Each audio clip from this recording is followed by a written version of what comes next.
বাস মালিক সমিতির অভ্যন্তরীণ দ্বন্দ্বের জেরে গতকাল রাজশাহী থেকে ঢাকাগামী সকল দূরপাল্লার বাস চলাচল আংশিকভাবে বন্ধ রয়েছে।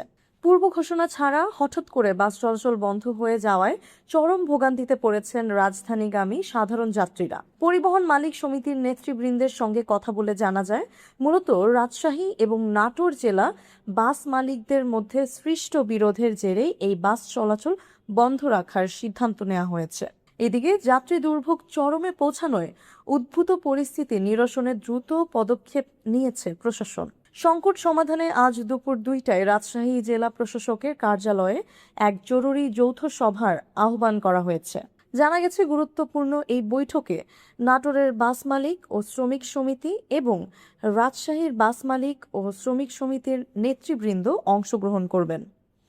এছাড়া পরিস্থিতি স্বাভাবিক করতে সভায় উপস্থিত থাকবেন নাটোর ও রাজশাহীর জেলা প্রশাসক।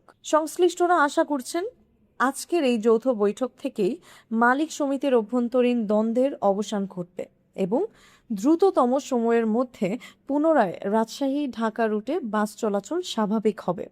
2টার দিকে বসার কথা এবং ডিসি মহোদয় কালকে আমরা গেছিলাম, বিভাগীয় কমিশনার, ডিসি, ডিআইজি সবাই কথা বলছে। এটা হলো ছোট্ট একটা ঘটনা নিয়ে আসলে ঘটনাটা ঘটে গেছে। এটা শ্রমিক ফাংশন, যেহেতু ওরা আমাদের কয়েকটা গাড়ি রাত্রে আটকাইছিল, ওটারই জের ধরে পরের দিন আবার সকালবেলা গাড়ি আটকায়।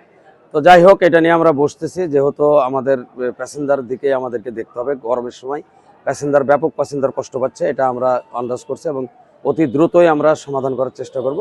একটা সামান্য ব্যাপার, সেটা অযৌক্তিক দাবি বলেই আমি মনে করি, কারণ এই দাবিটা হচ্ছে হঠাৎ করে নতুন করে যদি কোনো ট্রেন কেউ চায়, আসলে দেওয়ার নিয়মও নাই।